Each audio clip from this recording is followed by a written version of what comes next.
কার্শিয়াংয়ের একটা famous view point হলো Eagles crag.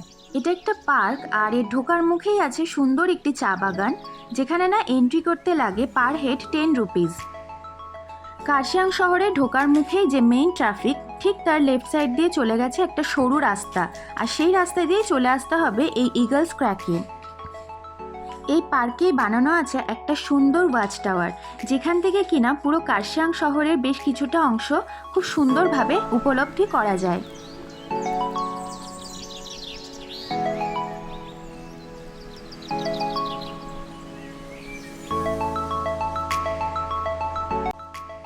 আমরা যারা শিলিগুড়িবাসী, তারা আমরা ঠিক শিলিগুড়িতে বসেই একটি কার্শিয়াংয়ের টাওয়ার দেখতে পাই, যেটা আছে কিনা এই ইগলস ক্র্যাক পার্কের ঠিক পিছনেই।